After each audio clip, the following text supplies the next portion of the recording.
श्री राम जय जय राम। श्री राम जय जय राम। श्री राम जय जय राम। श्री राम जय जय राम। श्री राम जय जय राम। श्री राम जय जय राम। बोलिए सच्चिदानंद भगवान की जय हो। व्यासपीठ पर उपस्थित हमारे बहुत प्रिय शिष्य राजेश कृष्ण जी के मुख से आप शिव महापुराण का श्रवण कर रहे हैं। शिव महापुराण एक ऐसी कथा है जो दिशाहीन व्यक्तियों को दिशा प्रदान करती है। जिसे जीवन व्यक्ति जब जीता है तो दो प्रकल्पों में जीवन जीता है। एक संकल्प में जीवन जीता है और एक विकल्प में जीवन जीता है। यदि आपका संकल्प मजबूत है तो आपका जीवन सात्विक है। यदि आपका संकल्प मजबूत नहीं है, आप विकल्प में चले गए तो आपका जीवन सात्विक नहीं होगा। आज हमारे इस कथा में जो हमारे मुख्य अतिथि आए हुए हैं, सुरेश बिंदल जी, जो इंद्रप्रस्थ रामलीला के अध्यक्ष हैं। दिल्ली में जो बड़ी बड़ी रामलीला होती हैं, बहुत बड़ी 5 रामलीला में से एक रामलीला इंद्रप्रस्थ की भी है, जिसके अध्यक्ष हैं सुरेश जी बिंदल साहब। और श्री योगेंद्र बंसल जी पुरानी दिल्ली से आए हैं। बहुत बहुत अभिनंदन, बहुत बहुत स्वागत। और यहाँ आए हुए सभी भक्तजन, उनको बहुत बहुत साधुवाद, बहुत बहुत आशीर्वाद। हमारे ट्रस्ट के बहुत पदाधिकारी ललित जी, अरुण पंसारी जी, विनोद धारीवाल जी, इस कार्यक्रम के कार्यकर्ता और एवं इस ट्रस्ट को चलाने में जिनकी मुख्य भूमिका है, जो इस ट्रस्ट के पूरे मैनेजमेंट को देखती हैं, ज्योतिषाचार्य मंजूश्री जी, उनके साथ मिलकर के जो व्यवस्था को पूरी को एक रूप प्रदान करते हैं, प्रमोद जिंदल जी, और समस्त साधु समाज, हमारे सभी आचार्य, सभी कार्यकर्ता, बहुत बहुत उनको साधुवाद, बहुत बहुत आशीर्वाद। विवाह का प्रकरण है आज। तो विवाह एक स्त्री और एक पुरुष का होता है। विवाह किससे किया जाता है? कि जानवरों का विवाह होता है? होता है? पक्षियों का विवाह होता है? नहीं होता ना। तो विवाह किसका होता है? स्त्री और पुरुष। केवल स्त्री और पुरुष का। संतान उत्पन्न तो पशु भी करते हैं, संतान उत्पन्न पक्षी भी करते हैं, परंतु उनका विवाह नहीं होता। विवाह केवल स्त्री और पुरुष का होता है। क्योंकि प्रकृति के अंदर, जैसा आचार्य जी ने अभी पहले बताया आपको, प्रकृति कौन है? स्त्री, और पुरुष भगवान शंकर। और ये कथा भी भगवान शंकर की है। विषय वेदांत का है। वेदांत एक ऐसा सब्जेक्ट है, अगर समझ में आए तो बहुत मीठा है, और समझ में ना आए तो बहुत रूखा है। भागवत में जब पिछली बार अधिक मास में भागवत हो रही थी, तब मैंने विवाह पे कुछ प्रकाश डाला था। कितने लोगों को पता है उसके विषय में? विवाह की परिभाषा क्या है? किन किन को पता है? हाथ खड़ा करें। नहीं पता।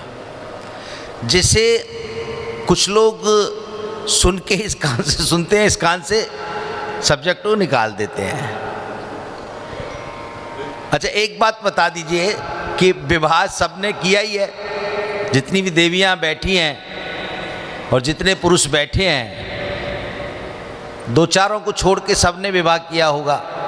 एक आध दो ने लव मैरिज की होगी, अन्यथा तो सबने विवाह किया है।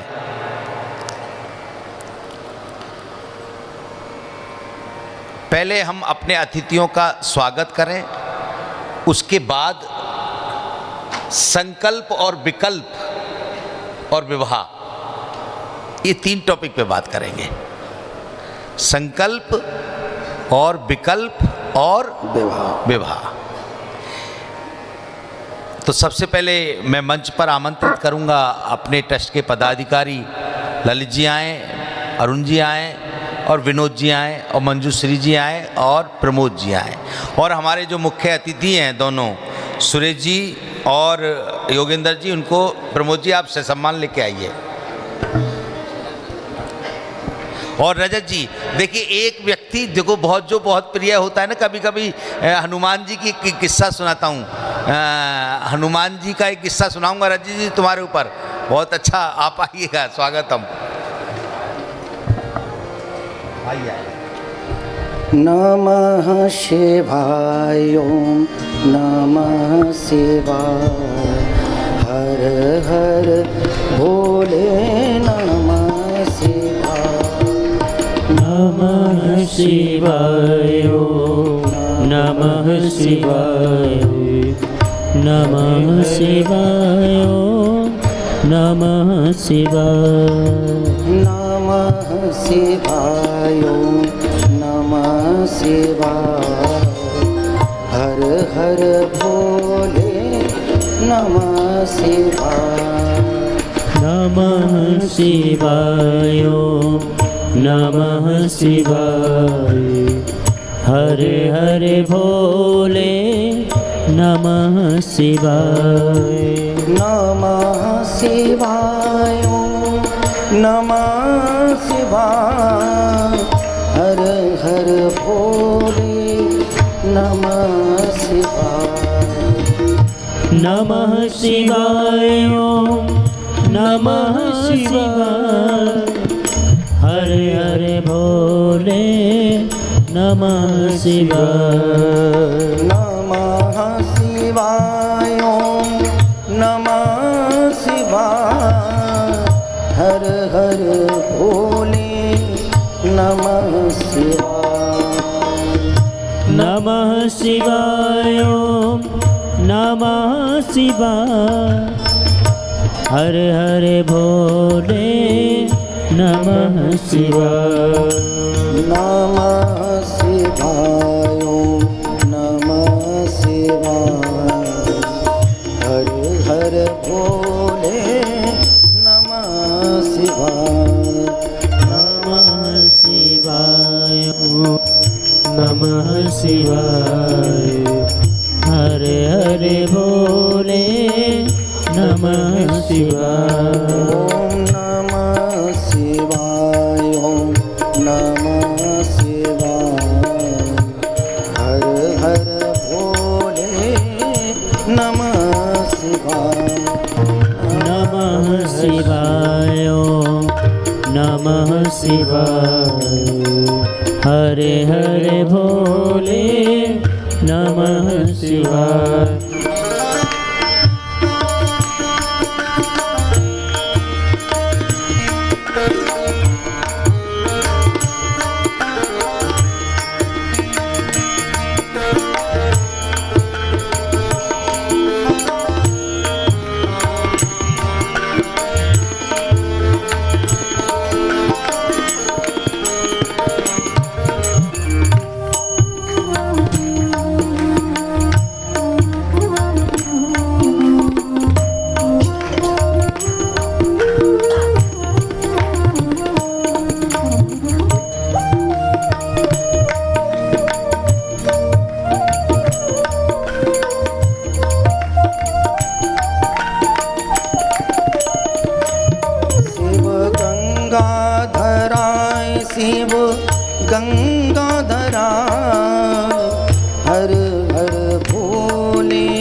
गंगाधराय शिव गंगाधरा हरे हरे भोले नमः शिवाय।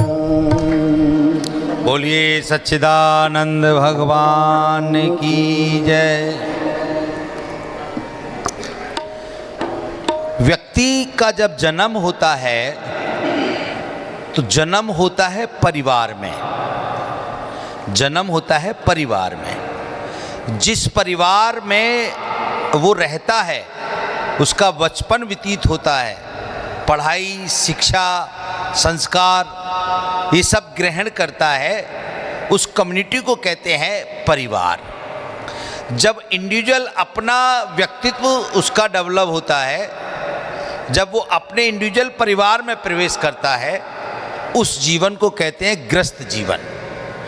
तो वो जीवन बनता है पत्नी से। किससे बनता है? पत्नी से। क्योंकि पहले व्यक्ति सिंगल जब होता है, अकेला जब होता है, तो वो धर्मयुक्त नहीं होता।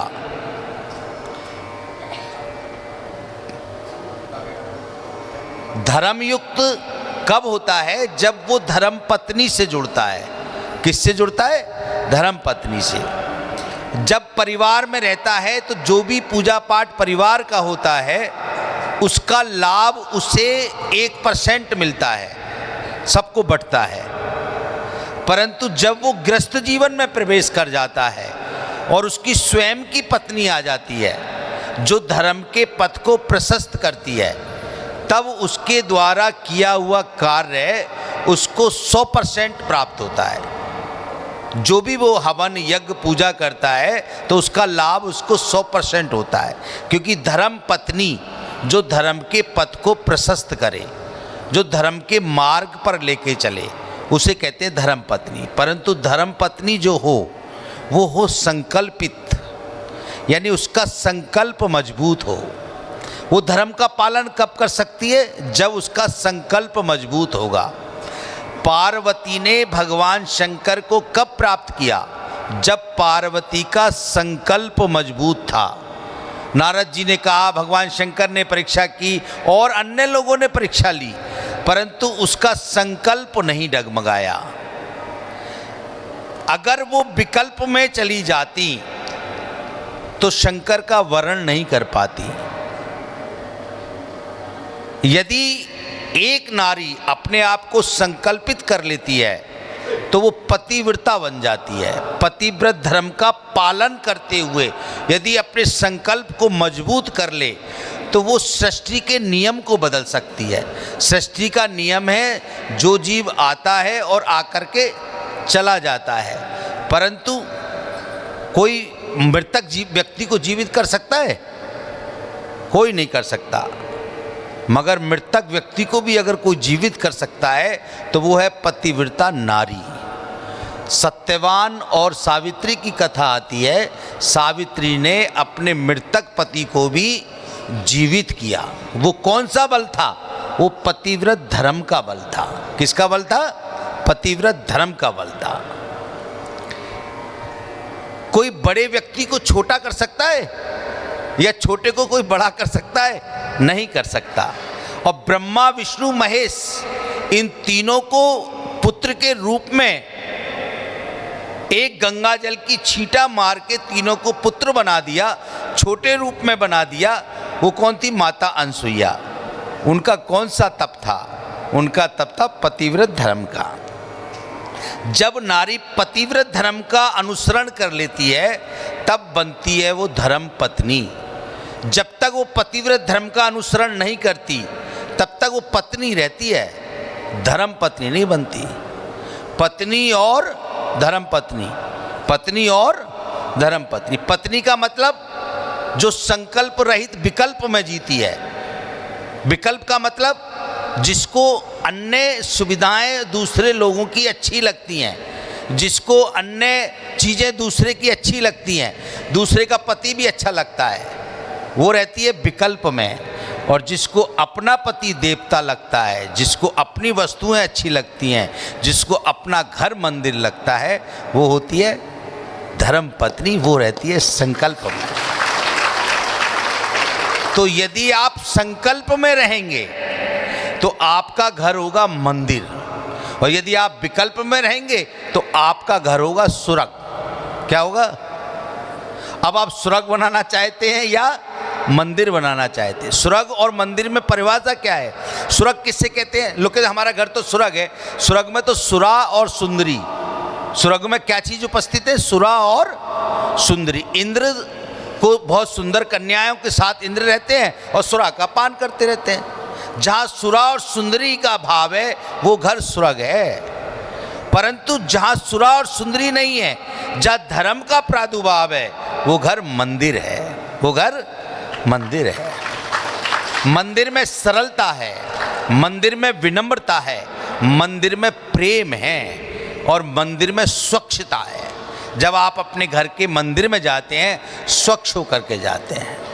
तो पत्नी को संकल्प करके पतिव्रत धारण करते हुए कानों का पक्का होना चाहिए। कैसा होना चाहिए?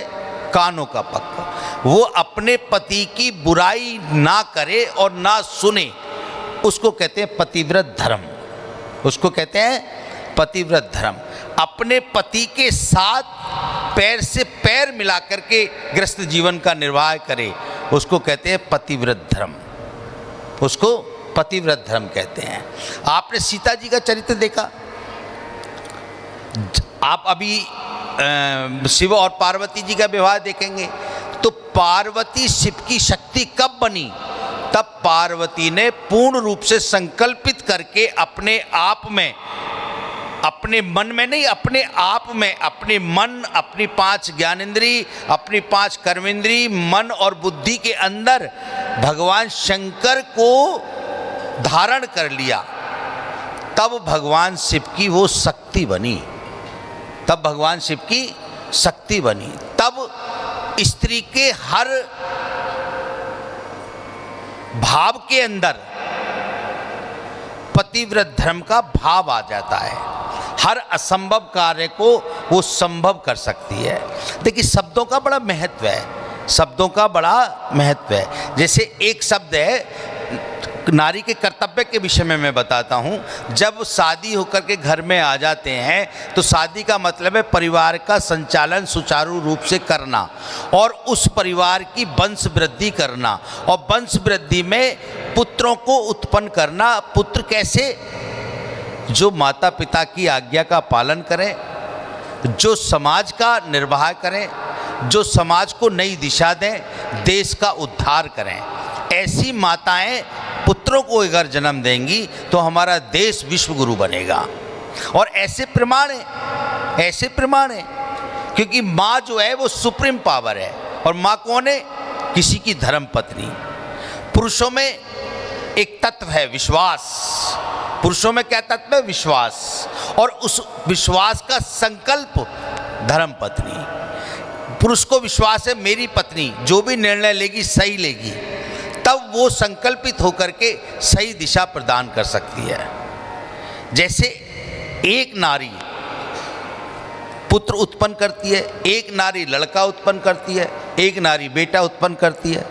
नाम तो 3 है ना, बेटा, लड़का और पुत्र। बेटा किसे कहते हैं? यदि आपने संस्कार सही नहीं दिए, यदि माँ ने संस्कार सही नहीं दिए, तो बचपन में जिसको हम बेटा कहते हैं ना, वो बेटा बड़ा होकर के बंटवारा कर देता है। भाई माँ को तुम रखो, पिता को मैं रखूँगा। बेटा मतलब बंटवारा करने वाला। यदि सही संस्कार नहीं दिए, यदि पतिव्रत धर्म का पालन नहीं किया, यदि गर्भ के समय शास्त्रों का अध्ययन नहीं किया, यदि गर्भ धारण करने के समय शास्त्रों का अध्ययन नहीं किया, तो फिर बेटा और लड़का उत्पन्न होंगे, पुत्र उत्पन्न नहीं होगा। तो बेटा किसे कहते हैं? जो बचपन में बहुत प्यारा लगता है और बड़ा होकर के बंटवारा कर देता है। और लड़का किसे कहते हैं? लड़का उसे कहते हैं जो संख्या में ज़्यादा होते हैं। बड़ा गर्व है। पहले आप देखते ना 8-8 लड़के हैं, 4-4, अब तो एक ही लड़का, एक बच्चा भी कर लें तो वो भी बहुत बड़ा उपकार है। अब तो एक बच्चा करने के लिए भी बहुत प्रार्थना करनी पड़ती है। पहले परंपरा थी 8-8, 10-10 बच्चे पैदा करते थे। लड़का में जिनकी संख्या ज़्यादा है, राजा सगर के 60,000 लड़के थे। कितने थे? 60,000 लड़के।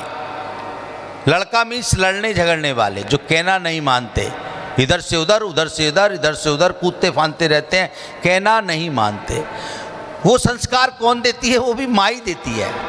वो संस्कार भी माँ देती है। पिता जब विश्वास के द्वारा डांटता है तो माँ पक्ष करती है, तो उससे वो बच्चा बिगड़ जाता है। माँ का दायित्व है, माँ का दायित्व है कि वो अपने पुत्रों का निर्माण करे, अपने पुत्रों का निर्माण करे। तो लड़का मीन्स लड़ने झगड़ने वाला, और पुत्र मीन्स पू माने नरक, त्रय माने तारना, जो नरक से माता पिता को तार दे, उसे क्या कहते हैं? पुत्र। पुत्र कितने होते हैं? एक या दो। पुत्र कितने होते हैं? एक या दो। जो नरक से माता पिता को तार दे उसे पुत्र कहते हैं। वो संस्कार भी कौन देती है? माँ देती है, क्योंकि माँ की एक दृष्टि पुत्र को वज्र का कर देती है। माँ की एक दृष्टि पुत्र को वज्र का कर देती है। तो माँ को संस्कार देने के लिए शास्त्रों का अध्ययन करना चाहिए। पहले परंपरा थी, जब ऋषि मुनियों की पत्नियां गर्भ धारण करती थी तो शास्त्रों का अध्ययन करती थी। अभी शास्त्र युक्त जीवन गृहस्थ में नहीं जीते, अभी टीवी युक्त जीवन जीते हैं। तो टीवी युक्त जीवन में क्या होता है कि जैसे गर्भ धारण किया और टीवी की जो परंपराएं देखी, उसी परंपरा के बच्चे पैदा होते हैं। तो हमारा देश संस्कार विहीन होता चला जा रहा है। इसलिए देवियों का दायित्व है कि वो घर के अंदर शास्त्रों का अध्ययन करें। सबसे पहले माता पिता के चरण स्पर्श करने की प्रक्रिया कौन सिखा सकता है? वो माँ सिखा सकती है। कौन सिखा सकती है? माँ सिखा सकती है। इसलिए माँ को कहा है तमेव माता, यानी कि 4 वेद, 6 शास्त्र, 18 पुराण, 84 ग्रंथ और 128 उपनिषद, इन सब ने उस ब्रह्म को, उस ईश्वर को जिसने कभी देखा नहीं किसी ने, उस ईश्वर को महसूस किया है, उस ईश्वर को भी सबसे पहले क्या कहा? तमेव माता, तमेव माता च पिता तमेव, यानी कि वो ईश्वर कौन है? हमारी माँ है। तो माँ का बहुत बड़ा दायित्व है। यदि आप भगवान शंकर की परंपरा को देखें तो कार्तिकेय का जन्म होने के बाद उसको इतना बलिष्ठ बनाया भगवान शंकर ने और संस्कार दिए माता पार्वती ने, तब वो सेनापति बने देवताओं के, तब वो सेनापति बने देवताओं के। तो माँ का दायित्व है, नारी का दायित्व है अपने परिवार को मंदिर बनाना और अच्छे संस्कार देना। तब वो पत्नी धर्म का पालन करती है, तब उसको बोलते हैं धर्म पत्नी। अगर वो इन सब बातों का पालन नहीं करती, विवाद उत्पन्न करती है, तो फिर वो धर्म पत्नी नहीं है, फिर वो खाली पत्नी है। तो ये तो बात है देवियों के लिए। ये बात किसके लिए? देवियों के लिए। अब बात आती है पुरुषों के लिए। पुरुषों का क्या दायित्व है? पुरुषों का दायित्व है कि वो अपनी पत्नी का सम्मान करें। पुरुषों का दायित्व है कि अपनी पत्नी का सम्मान करें। यदि वो अपनी पत्नी का सम्मान करेंगे तो उनका जीवन भी राम की तरह होगा। यदि वो सम्मान नहीं करेंगे तो उनका जीवन भी अस्त व्यस्त होगा, क्योंकि संकल्प पति को भी करना है, संकल्प पति को भी करना चाहिए, तब पति और पत्नी दोनों की वो गाड़ी एक अच्छे ढंग से चलेगी। अब अगर आप शादी की, विवाह की बात करें तो विवाह का दृश्य, मैंने पहले भी उस पर व्याख्यान किया है, एक दोबारा रिपीट करके आपको बता देता हूँ। विवाह का दृश्य क्या है? विवाह का दृश्य क्या है? विवाह का दृश्य है कि अभी जैसे इन्होंने एक नाम उच्चारण किया, दुल्हा, एक नाम उच्चारण कहते हैं ना, दुल्हा। दूल्हा, दूल्हा किसे कहते हैं?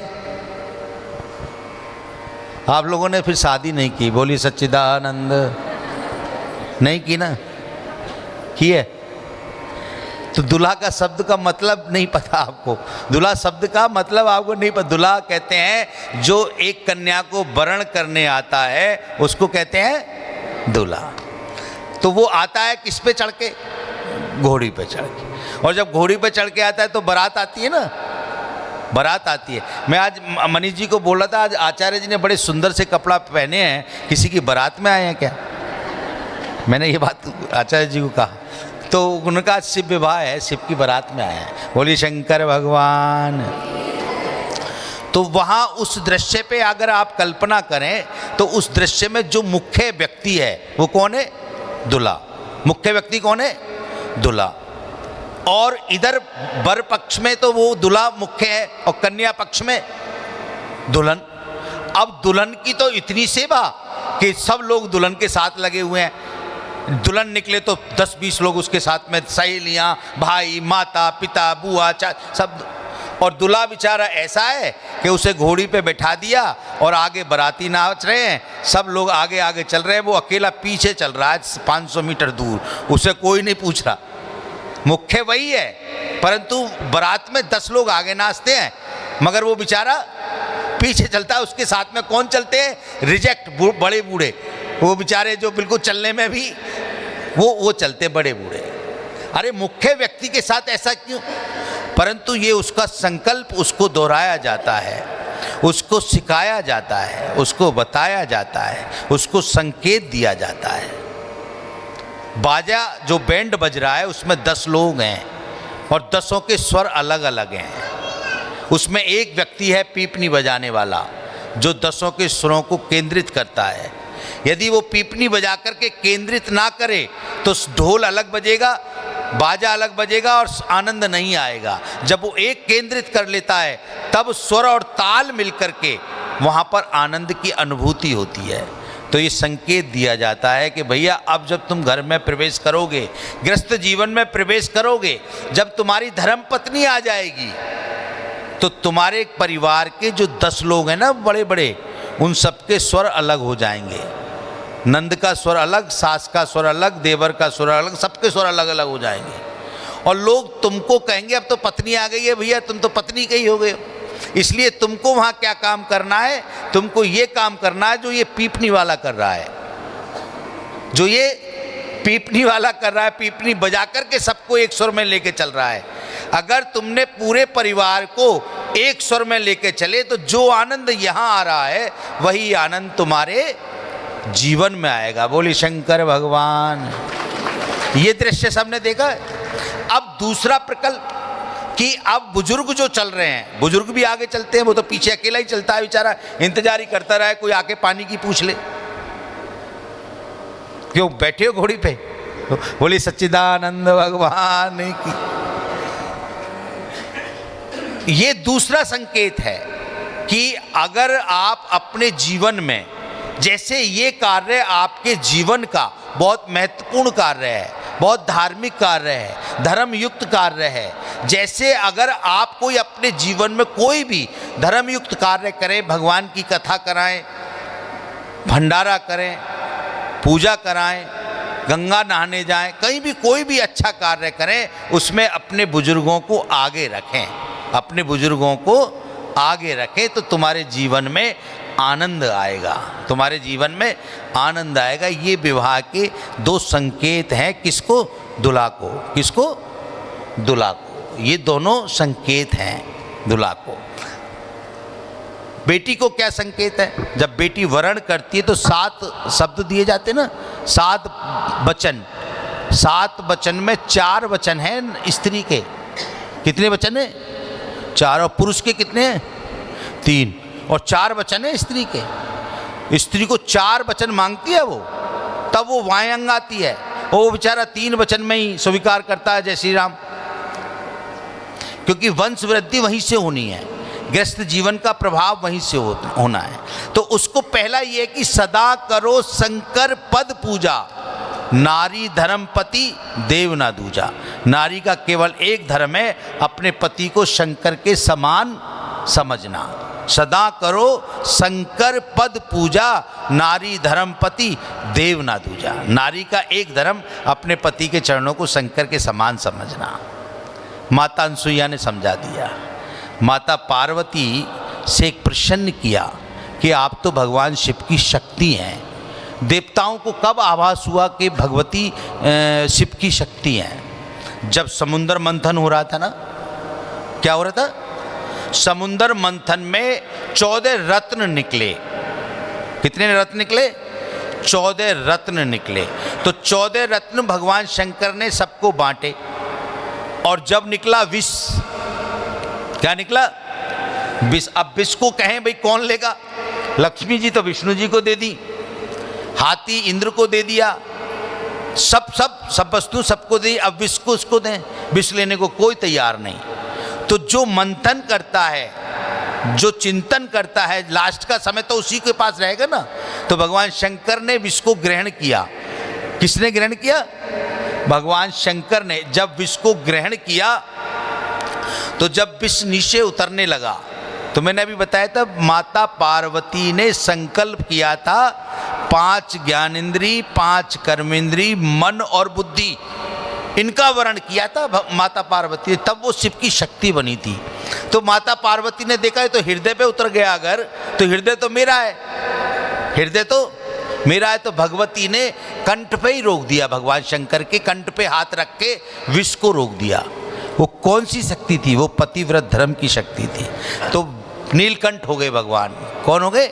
नीलकंठ। सभी देवताओं को ये पता लगा कि भगवान शिव की शक्ति जो है वो माता पार्वती है। तो देवताओं की पत्नियों ने पूछा कि माँ, ये कौन सा नियम है जिससे तुमको ये शक्ति प्राप्त हुई है?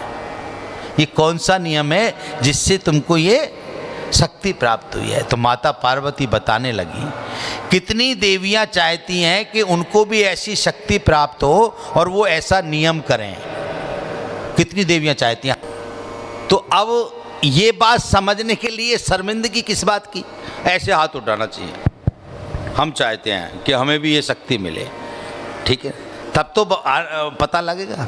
पतिव्रता तो वही है जो अपने पति के लिए काम ना करे।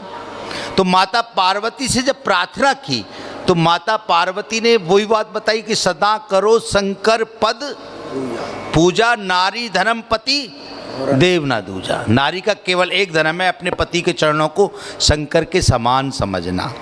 यदि कोई भी स्त्री, कोई भी नारी सुबह उठ करके अपने पति के चरणों को, मतलब ये चरणों का ये अंगूठा होता है ना, अंगूठा, इस अंगूठा के यहाँ पे एक लाइन होती है। इलेक्ट्रॉनिक पावर पैर में होती है, मैग्नेट पावर हथेली में होती है, ऐसा साइंस बोलता है। तो ये जो लाइन होती है, इस लाइन के अंदर संपूर्ण पावर होती है पतिव्रत धर्म की। यदि नारी सुबह उठ करके प्रातःकाल स्नान ध्यान करके और अपने पति के इन चरणों पे, अंगूठाओं पे पानी डाले, एक कटोरी नीचे रख ले और 4-5 बूंद पानी डाले, और जो पानी गिरे ये उंगली लगा के 3 कहाँ पर? इस रेखा पर, और फिर उस पानी का आचमन करे तो उसे भी वही शक्ति प्राप्त होगी जो धर्म पत्नी को प्राप्त होगी, और वो होगी पतिव्रता नारी। मुझे लगता है 99% देवियों ने तो सोचा होगा कि भैया कल से कथा में हम तो आ लिए, आज ही कथा सुन ली हमने, ये तो ऐसे नियम बताने लगे हैं। इसका लाभ तुमको होगा, इसका लाभ तुमको होगा। वाणी के अंदर सरस्वती माँ विराजमान हो जाएगी। 1 मिनट का कार्य है, 1 मिनट का, उसमें पति को बड़ा गर्व होगा कि मेरी पत्नी धर्म पत्नी है।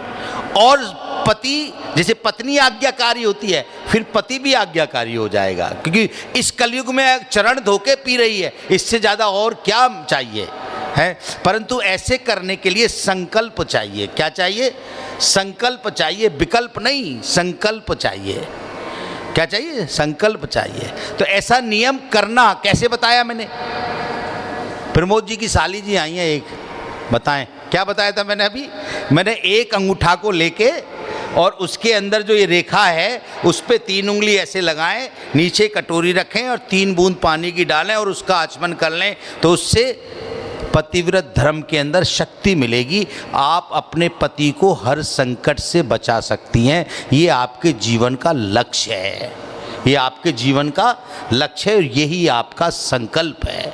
यदि इतना किया तो फिर आपकी हर मनोकामना पूर्ण होगी। जैसे माता पार्वती की पूर्ण होती थी, ऐसे ही आपकी भी हर मनोकामना पूर्ण होगी। ये कथा आपको जीवन जीना सिखाती है। ये कथा वेदांत की है। ये भगवान कृष्ण की कथा अलग टाइप की है, भगवान राम की कथा अलग टाइप की है, परंतु भगवान शिव की कथा टोटल वेदांत की है, आपके जीवन के ऊपर आधारित है। यदि आपने उस कथा को ग्रहण कर लिया तो आपका जीवन बड़ा सरल हो जाएगा। अब इतना नियम सुनने के बाद पुरुष तो बहुत खुश हुए हैं कि बहुत अच्छी बात गुरुजी ने आज बता दी है। और देवियाँ सोच रही हैं बहुत बढ़िया, एक काम और बढ़ा दिया, सुबह उठ करके पहले बच्चों को तैयार करो, अब पहले नहा धो के इनके पैर छुओ, बाद में कोई और काम करना है। परंतु इससे लाभ आपको होगा। धन बढ़ेगा तो आपके घर में, प्रेम बढ़ेगा तो आपके घर में, पति की श्रद्धा आपके प्रति जागृत होगी तो उसका लाभ भी आपको होगा। तो ये छोटे छोटे जो नियम शास्त्रों ने बनाए हैं, इन नियमों का बड़ा महत्व है। इन नियमों का बड़ा महत्व है। जैसे आप उदाहरण के लिए, हर व्यक्ति चाहता है मेरा पुत्र पढ़ाई में बहुत आगे हो, मेरा पुत्र पढ़ाई में बहुत आगे हो, बड़ा अच्छा पढ़ लिख करके ऑफिसर बने। तो वो कैसे बने? उसको 3 शक्तियाँ चाहिए। आगे बढ़ने के लिए कितनी शक्तियाँ चाहिए? 3 शक्तियाँ। पहली शक्ति बुद्धि। पहली शक्ति क्या? बिना बुद्धि के कोई आगे बढ़ सकता है? नहीं बढ़ सकता। अब बुद्धि बाजार में तो बिकती नहीं है जो आप खरीद के ले आओगे, मगर कहीं तो मिलती है अगर है तो। अगर बुद्धि कहीं से मिल जाए तो दूसरी चीज चाहिए, मतलब नेत्रों में ज्योति, प्रकाश। दूसरी चीज क्या चाहिए? आप बहुत बुद्धिशाली होंगे तब आगे बढ़ेंगे, आप बहुत प्रभावशाली होंगे तब आगे बढ़ेंगे। अब ज्योति, प्रकाश, प्रभाव भी बाजार में नहीं बिकता कि आप लेके आए, परंतु कहीं तो मिलता है, कहीं तो मिलता है। वो अगर पता लग जाए तो 2 वस्तु आप ग्रहण कर सकते हैं। अब अगर तुमको ये भी पता लग जाए और दोनों वस्तु आपने ग्रहण कर ली तो तीसरी बात है आत्मशक्ति, कॉन्फिडेंस। इंग्लिश का शब्द है कॉन्फिडेंस। यदि ये तीसरी वस्तु आपको मिल जाए, कॉन्फिडेंस बढ़ जाए आपका, आप बहुत बुद्धिशाली हैं परंतु प्रभावशाली नहीं है तो भी आप आगे नहीं बढ़ सकते। अगर आप बुद्धिशाली हैं, प्रभावशाली हैं और कॉन्फिडेंस नहीं है तो भी आप आगे नहीं बढ़ सकते। जब तक ये तीनों का कॉम्बिनेशन नहीं होगा, बुद्धिशाली, प्रभावशाली और आत्मशक्ति, कॉन्फिडेंस, जब ये आ जाएगा तब आप आगे बढ़ेंगे। अब आपके पुत्र को ये तीनों कहाँ से मिले? ये तो भगवान के पास है, भगवान देते हैं। तो यदि आप अपने पुत्र को ये बात सिखा दें कि बेटे तुम सुबह उठ करके जब कॉलेज जाओ, कहीं भी जाओ, तो ये 3 उंगली, इन 5 उंगलियों का बड़ा महत्व है। रजोगुण, सतोगुण, तमोगुण, ज्ञान और ब्रह्म। ये 5 उंगली किस किस चीज़ की है? रजोगुण की। इसलिए आपने देखा मोती इसमें पहनते हैं, पन्ना इसमें पहनते हैं, धन वाले जितने भी स्टोन है इसमें पहनते हैं। ये रजोगुण की उंगली है। ये सतोगुण की उंगली है, इसलिए पूजा में इसका प्रयोग होता है। ये तमोगुण की उंगली है, इसलिए राहु, केतु और शनि के स्टोन इसमें पहने जाते हैं। ये ज्ञान की उंगली है, इसलिए इसमें पुखराज बृहस्पति का पहना जाता है और ज्ञान के जितने भी संकेत दिए जाते हैं इस उंगली से दिए जाते हैं। कलम भी इसी से पकड़ी जाती है। और ये ब्रह्म है। ये 5 का वर्णन मैंने करके बताया आपको। तो ये 3 उंगली ऐसे करके आप अपने पुत्र से कहें, ये कितनी शक्तियां देनी है उसको? 3। पहले नंबर बुद्धि, दूसरे नंबर ज्योति और तीसरे नंबर आत्मशक्ति। तो ये 3 उंगलियां करके अगर आपका पुत्र अपनी माँ के दोनों चरणों से लगाए, पहले मस्तिष्क पर ले जाए, फिर आँखों पर ले जाए, फिर हृदय पर ले जाए, तो बुद्धि का निवास स्थान कहाँ पर है? मस्तिष्क। तो उसको बुद्धि बल मिलेगा, बुद्धि मिलेगी, तीव्र बुद्धि हो जाएगी। जब मस्तिष्क पे ले जाएगा तो तीव्र बुद्धि हो जाएगी। जब आँखों पे ले जाएगा तो ज्योति बढ़ जाएगी, प्रकाश में हो जाएगा, प्रभावशाली हो जाएगा। और जब हृदय पे ले जाएगा तो साहस और आत्मशक्ति, कॉन्फिडेंस बढ़ जाएगा। और जब ये 3 शक्तियाँ मिल जाएंगी तो जो भी वो चाहेगा वो उसको प्राप्त हो जाएगा और माँ का भक्त हो जाएगा। तो इस जीवन में आचरण की उतारने वाली चीज़ें हैं। यदि ये आपने अपने जीवन में उतार ली तो आपका घर मंदिर हो जाएगा, स्वर्ग नहीं मंदिर हो जाएगा। और आपके अंदर भी वो पतिव्रता धर्म स्थापित हो जाएगा। जब वो पतिव्रत धर्म स्थापित हो जाएगा तो आपकी वाणी सिद्ध हो जाएगी। आप अपने मुख से जिसको जो बोल देंगी वही बात सिद्ध हो जाएगी। तो बोली शंकर भगवान तो अब शंकर भगवान का विवाह का समारोह और झांकी अभी भगवान शंकर की आएगी। और इतना कह कर के मैं अपनी वाणी को विराम देता हूँ और मैं बहुत बहुत सबको आशीर्वाद, बहुत बहुत सबको शुभकामनाएं कि ईश्वर आपको खुश रखें, स्वस्थ रखें और मस्त रखें। जय श्री राम।